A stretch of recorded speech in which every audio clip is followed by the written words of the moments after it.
नमस्कार दर्शकों, देवभूमि हिमाचल एक ऐसा प्रदेश जो प्राकृतिक सौंदर्य के साथ साथ अपनी प्राचीन देव संस्कृति के लिए भी जाना जाता है। सदियों से चली आ रही देव पूजा की इन अनोखी परंपराओं को देखकर स्थानीय लोगों की इन देवी देवताओं में अटूट आस्था का अंदाजा लगाया जा सकता है। ऐसी ही दृढ़ आस्था के साथ तहसील जुब्बल जिला शिमला के रहने वाले सनी दास जी भी स्थानीय देवी देवताओं की पूजा किया करते थे। लेकिन इलेक्ट्रॉनिक्स इंजीनियरिंग की पढ़ाई के दौरान वे नशे की गिरफ्त में ऐसे फंस गए कि उन्हें अनेक प्रकार की मानसिक परेशानियों का सामना करना पड़ा। परंतु जब एक संत के ज्ञान की अमृतवाणी उनके कानों तक पहुंची तो नशे के अंधकार में डूब चुकी उनकी जिंदगी में प्रकाश का संचार हो गया। साथ ही परंपराओं की आड़ में सदियों से चली आ रही कुरीतियों का भी उन्हें वास्तविक ज्ञान हुआ। तो आइए सुनते हैं सनी दास जी की प्रेरणादायक कहानी, उनकी अपनी जुबानी। नमस्कार सर। नमस्कार जी। सर क्या नाम है आपका और कहाँ से हैं आप? जी मेरा नाम सन्नी दास है। मैं गांव रामनगरी तहसील जुब्बल जिला शिमला से आया हूं जी। संत रामपाल जी महाराज जी के साथ जुड़ने से पहले आप क्या भक्ति साधनाएं करते हैं? जी हिमाचल प्रदेश देवभूमि में जितने भी प्रचलित देवी देवताओं की साधना है वो करते थे। जैसे हमारे 3 प्रमुख देवता है, श्री क्याड़ू जी, श्री बनाड़ जी, श्री देशमोलिया जी, माता दुर्गा जी, माता नगरकोटी जी। तो इनकी हम साधना करते थे। जैसे भी हमारे को गाइड किया था, जितनी भी ये ट्रेडिशनल वर्शिप है पीढ़ी दर पीढ़ी चली आ रही है, हम इनकी साधना करते थे और हम व्रत भी करते थे जी। तो ये जो आप प्रचलित साधनाएं कर रहे थे, इन साधनाओं का आपको क्या लाभ मिला? जी सर, लाभ तो कुछ कह नहीं सकते क्योंकि जब तक हमें ज्ञान नहीं था और कुछ लाभ भी होता होगा तो हम सोचते थे कि इनसे लाभ मिलता है। हालांकि लाभ की ओर तो हम जाते दिखाई नहीं दे रहे थे। ये दास नशे में पूर्णतः पूरे रूप से नशे में डूब चुका था और हमारे पिताजी भी बहुत नशे करते थे। वो दारू मदिरा बहुत पिया करते थे। तो उन्हीं देखा देखी में मैं भी नशे में बढ़ गया था। और एडवांस स्टडी के लिए जब मैं शिमला गया, वहाँ पे नशे में इतना डूबा हुआ, लाल पानी स्कूल से मेरी +1 +2 है, मैं भी नशे में इतना डूब चुका था, गांजा पीने लग गया था, वहाँ भांग पीने लग गया था। तो आध्यात्मिक मार्ग से भी दूर हो गए थे और हम भक्ति साधना से भी दूर हो गए थे। तो हम ये बोल नहीं सकते कि लाभ क्या हुआ है। मुझे तो लगता है कि लाभ इनसे तो कुछ नहीं हुआ, हमको नुकसान ही हुआ उल्टा जी। संत रामपाल जी महाराज जी के बारे में आपको जानकारी कहाँ से प्राप्त हुई? जी पूजनीय गुरुदेव संत रामपाल जी भगवान जी के बारे में जानकारी ऐसे हुई। मेरी बहन अरुणा दासी जो कि 2014 में बरवाला आश्रम से नाम दीक्षित थे, उन्होंने परमात्मा का सत्संग समझ लिया था। तो उन्होंने ही इस अनमोल ज्ञान के बारे में इस दास को बताया। तो उन्हीं के जरिए परमात्मा ने उनको जरिया बनाया। उन्हीं के जरिए दास जो है पूर्ण परमात्मा का ये ज्ञान समझ सका जी। आपको संत रामपाल जी महाराज जी के ज्ञान में ऐसा क्या खास लगा कि आपने पुरानी साधनाएं छोड़ दी, आप उनसे जुड़ गए? भगत जी असली ज्ञान तो यही था। जब हमने ज्ञान देखा तभी पता लगा ये तो वो ज्ञान है, ये शास्त्र अनुकूल ज्ञान है, जिसके बारे में गीता अध्याय 16 श्लोक 23 में कहा है कि ये शास्त्र विधिम उत्सृज्य वर्तते काम करता ना से सिद्धिम वपनोति न सुखम न प्राम गतिम। जो शास्त्र विधि को त्याग कर मनमाना आचरण करता है उसको ना सुख होता ना गति होती। तो हमें पता लगा कि यही वो ज्ञान है, ये शास्त्र अनुकूल ज्ञान है। तो जब हम इलेक्ट्रॉनिक्स इंजीनियरिंग किए दास ने, तो मैं बिल्कुल फैक्ट को मानता था। पहले वो बोलते थे, मैं इरिटेट होता था कि ये क्या बोल रहे हैं, मुझे समझ नहीं आता। तो जब मैं उस चीज़ को टैली करने लगा, उसको फैक्ट के तरीके से और प्रमाण के सहित मैं अपनी गीता में भी देखता था और मैं गूगल में भी सर्च करता था, मुझे एकदम फैक्टफुल लगा। तब मैं इससे इतना प्रभावित हो कि ऐसा निर्मल ज्ञान इतने रूंगे में फ्री ऑफ कॉस्ट कैसे मिल गया। लेकिन सर हमने तो सुना है कि संत रामपाल जी महाराज जी से नाम दीक्षा लेने के लिए कुछ नियम होते हैं। सबसे पहले उनका नियम है कि आपको नशा वगैरह छोड़ना पड़ता है, और आपने बताया कि आप बहुत नशा करते थे। तो फिर आपका क्या नशा छोड़ पाए आप संत रामपाल जी महाराज जी से जुड़ने से? जी ये मेरे गुरुदेव की ही, संत रामपाल जी भगवान जी की कृपा है कि जो नशा छोड़ पाया। सर्वप्रथम तो गुरुदेव जी ने नशा ही छुड़वाया। जब मैं पुस्तक पढ़ता था, मैं ऐसे कैसे नशा छूट जाएगा, उसमें एक्सपीरियंस होता था, कई भगत के इंटरव्यू होते थे, तो मैं सोचता था शायद एडवर्टाइजिंग के लिए करते होंगे। तो जब मेरे साथ ये प्रत्यक्ष प्रमाण हुआ, मेरे पिताजी है, प्रत्यक्ष को प्रमाण की आवश्यकता नहीं है, मेरे गांव वाले गवाही है बहुत बड़ी। वो बोलते थे कि मोहनदास जो है, मेरे पिताजी का नाम मोहन सिंह है, कि ये पूरा भगत है पर इसका नशा इतना है कि वो नशा इतना करते उनको घर की सूध नहीं होती थी। तो परमात्मा ने इतनी बड़ी दया की, आज गांव वाले अचंभित हो जाते कि भाई ये नशा कैसे छूट गया। तो संत रामपाल जी महाराज जी ऐसा ज्ञान देते हैं, मदिरा पीवे कड़वा पानी 70 जन्म स्वान के जानी। जब वो परमात्मा के संविधान से परिचित हो जाओगे कि भाई जो नशा करता है वो 70 जन्म स्वान के भोगता है, तो वो नशा खुद ब खुद छोड़ने में मजबूर हो जाएगा जी। तो परमात्मा ने इतने बड़े लाभ दिए, नशा तो ऐसे छुड़वा दिया परमात्मा ने कि यूं चुटकी भर में छुड़वा दिया जी। और क्या लाभ मिला आपको संत रामपाल जी महाराज जी से जुड़ने के बाद? जी जो सबसे बड़ा लाभ है, मैं ये मानता हूँ कि सबसे बड़ा लाभ है कि मोक्ष का मार्ग मिला है। मनुष्य जीवन का प्रथम उद्देश्य मोक्ष प्राप्त करना कहा है, मनुष्य जीवन को मोक्ष का द्वार कहा है। सूक्ष्म वेद में भी वाणी है, मानुष जन्म दुर्लभ है मिले ना बारंबार, तरवर से पत्ता टूट गिरे बहुर लगे ना डार। ये मनुष्य जीवन का प्रथम उद्देश्य मोक्ष प्राप्त करना है। तो परमात्मा रूंगे में फ्री ऑफ कॉस्ट मैं अपने गुरुदेव भगवान का एहसान गुणगान में इस जन्म में नहीं गा पाऊंगा और ना मैं उनका एहसान चुका पाऊंगा। ये ज्ञान इतनी सरलता से मिला, मोक्ष मार्ग मिल गया। और जो दूसरा महा लाभ है वो इस दास को जीवन दान दिया। नशे में इतना डूब चुका था, मैं मानसिक परेशानी से इतना ग्रस्त हो चुका था, मुझे जो है फिजिकल परेशानी होने लगी, जो साइकोलॉजिकल दिक्कत आने लग गई, किसी तरीके की आवाज आना, मुझे ऐसा आभास होता था कि कोई मुझे ट्रेस आउट कर रहा है, कोई मेरा पीछा कर रहा है। तो इतना भय होने लग गया था। जब मैंने संत रामपाल जी महाराज जी की मात्र ज्ञान गंगा एक पुस्तक पढ़ी, मेरा डर मन से ऐसा भाग गया। मुझे पता लगा कि वर्तमान में अगर कोई पूर्ण संत है तो ये केवल संत रामपाल जी महाराज जी है, और ये यथार्थ में है। ये ज्ञान के आधार से हमें पता लगा संत रामपाल जी महाराज जी ही पूर्ण परमात्मा ही सतगुरु का रोल करते हैं। उन्होंने ही ये बताया कि सतगुरु वही होता है जो 4 वेद 6 शास्त्र 18 पुराणों का ज्ञान देता है। तो संत रामपाल जी महाराज जी शास्त्र अनुकूल साधना बता रहे हैं जी। लेकिन सर हम देखते हैं कि अक्सर जो नशे में लिप्त होते हैं वो बिना सहायता के, यानी नशा मुक्ति केंद्र आदि की सहायता से वो जल्दी से नशा नहीं छोड़ पाते। आपके साथ ऐसा क्या हुआ कि नाम लेने से ही एकदम से आपने नशा छोड़ दिया? क्या कोई दवाई वगैरह दी संत रामपाल जी महाराज जी ने आप? सर्वप्रथम तो वो परमात्मा का संविधान का पता लगा कि क्या करने से क्या होता है। जब ये पता लगा कि भाई मदिरा पीवे कड़वा पानी 70 जन्म स्वान के जाने, कि दारू पीने से, एक बार दारू पीने से 70 जन्म कुत्ते के होते हैं। फिर और बताया पर नारी जारी करे सुरापान 100 बार, एक चिलम हुक्का भरे सो डूबे कालीदार। जब इतना ये पता लग गया तो कोई मूर्ख ही होगा जो इस नशे को करेगा। मैं तो आप सभी से भी हाथ जोड़ के प्रार्थना करता हूं, अगर आपका नशा नहीं छूटता, ये दास दावे से कहता है कि आपका नशा छूट जाएगा, आप खुद स्वयं नशा छोड़ने पे मजबूर हो जाओगे, क्योंकि ये इतना ऑथेंटिक ज्ञान है। और दूसरा शास्त्र अनुकूल जो प्रमाणित भक्ति साधना संत रामपाल जी महाराज जी करते हैं वो अलाय नहीं करती इस नशे को। पहली बात तो ये, जब इंसान को पता लग जाएगा, जैसे कोई मंदिर जाता है तो पहले वो बुराई छोड़ता है, वो बुराई छोड़ के मंदिर में प्रवेश करता है। जब इंसान को पता लगेगा घटी ही में जगदीश है, पिंड में ही परमात्मा है, घटी में देवी देवता का वास है, तो वो कैसे बुराई कर सकता है जी। तो संत रामपाल जी महाराज जी का ऐसा ज्ञान है, उन्होंने कोई दवाई कोई औषधि नहीं है। जो सरकार है ये थोड़ा सा लिमिटेशन लगा सकते हैं, जैसे कोई वो नशा मुक्ति केंद्र हो गए, वो थोड़ा सा इस पे कंट्रोल कर सकता है, पर वो पूर्ण तरह से खत्म नहीं कर सकते। एक केवल संत रामपाल जी महाराज जी ने करके दिखा, से लाखों प्रमाण है, आप इंटरव्यू में देख सकते हैं।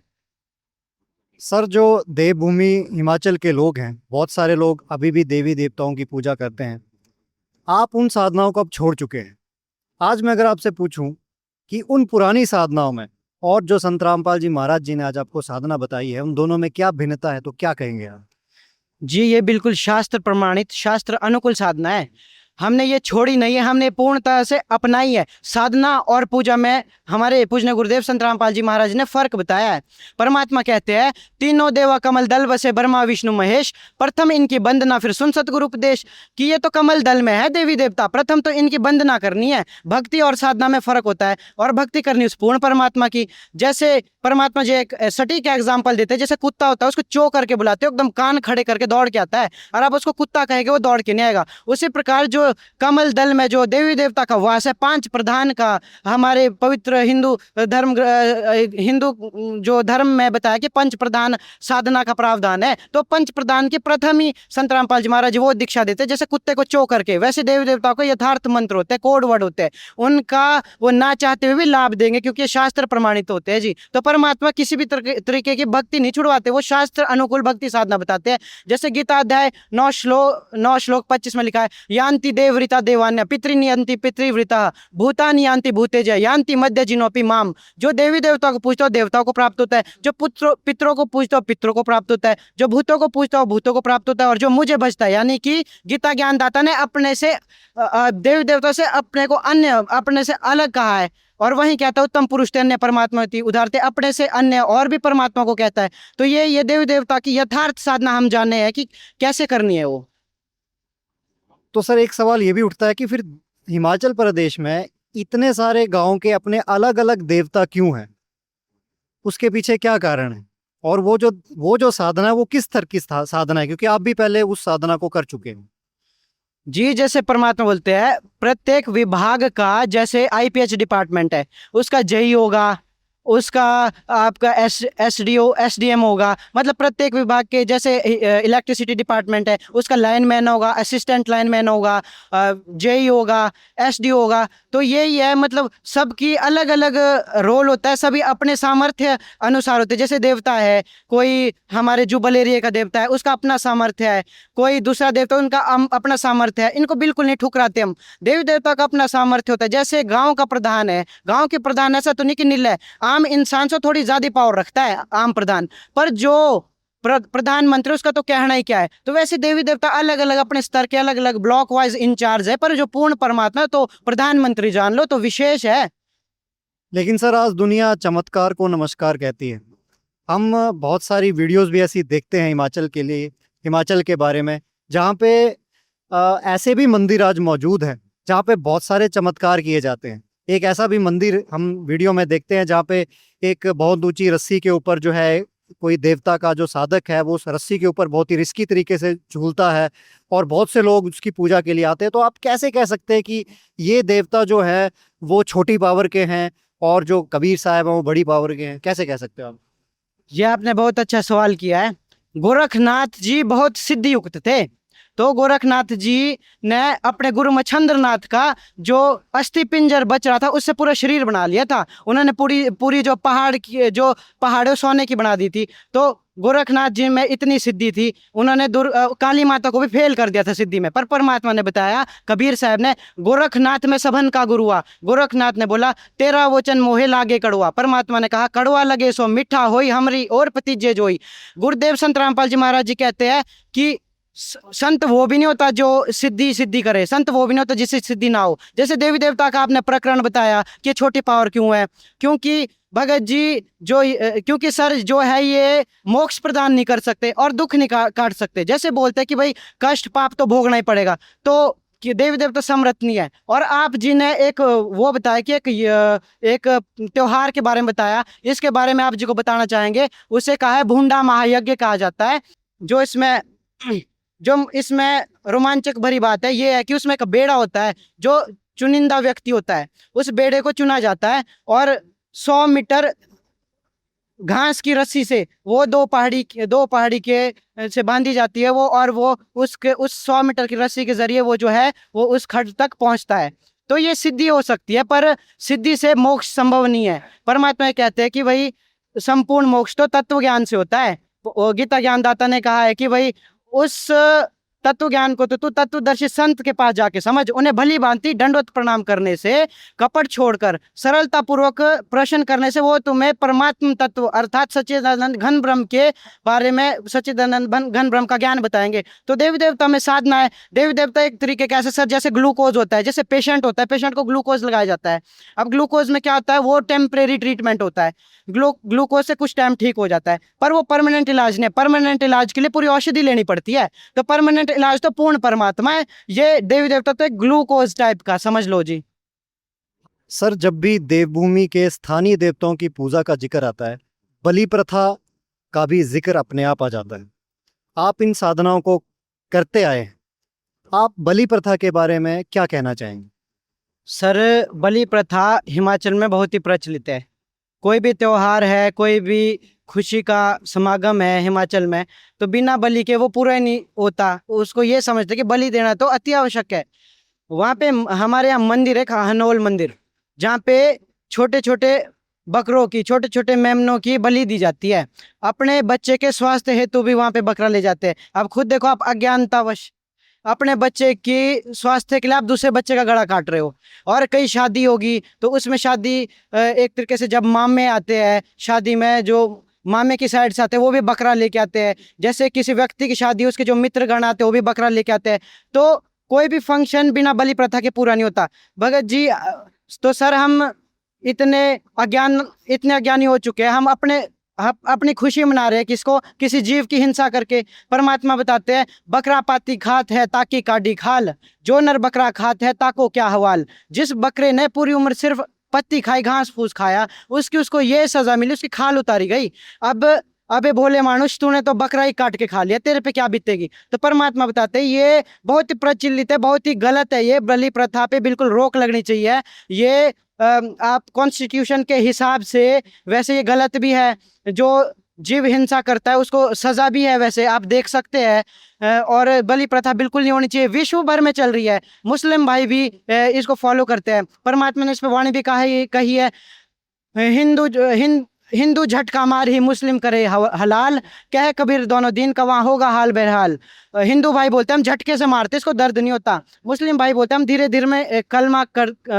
धीरे कलमा पढ़ के इसको काटते, इसकी जो रूह है जन्नत में जाती है। अगर जन्नत भेजने वाला किसी का बाप वहाँ बैठा है तो यदि या रूह तने बिष्ट पठाए तो कर तजबीर कबीला भाई। अगर ये रूह इस विधि से जन्नत जाती है या स्वर्ग जाती है तो तू अपने बच्चे के नाड़ काट ले, बिल्कुल गलत है, जीव हिंसा नहीं होनी चाहिए। अंत में सर आप भगत समाज और विशेषकर जो यंग जनरेशन है जो कि नशे में लिप्त होती जा रही दिन ब दिन, उनको क्या संदेश देना चाहते हैं? यंगस्टर से हाथ जोड़ के यही विनती है कि एक कदम अध्यात्म की ओर, एक कदम आप अध्यात्म की ओर तो दो। जो अशांति विश्व में अशांति फैल रही है वो इसी कारण तो फैल रही है। अब हमें पता नहीं करना क्या है, हम नशे में इतने डूब गए। अब मनुष्य जीवन को उद्देश्य तो छोड़ो, आपको तो ये भी नहीं पता कि हम आपका एम क्या है। कम से कम इंसान तो बन जाओ। संत रामपाल जी महाराज जी के ज्ञान को सुनो, वो ज्ञान ऐसा ऑथेंटिक है, उससे ही आप नशे से छूट पाओगे। इनसे यही प्रार्थना है कि आप संत रामपाल जी महाराज जी का ज्ञान जरूर सुनो, आपको पता लग जाएगा कि मनुष्य जीवन का प्रथम उद्देश्य क्या है। सतभक्ति करना है, नशा छोड़ना है। ये कुरीति तभी तो खत्म होगी। जो अशांति फैल रही है, जो विश्व युद्ध का कारण बन रही है, कहीं ना कहीं ये भी इसी कारण बन रही है। इसका काल ने फायदा उठा दिया, हमें धर्म मजहब में बांट दिया है पहले तो। फिर अब क्या होगा, जब भाईचारा वापस आएगा तो अशांति खुद ब खुद हट जाएगी। संत रामपाल जी महाराज जी पूर्ण परमात्मा, ये शांति दूत बन के आए हैं। ये विश्व शांति इन्हीं के आधार से हो सकती है।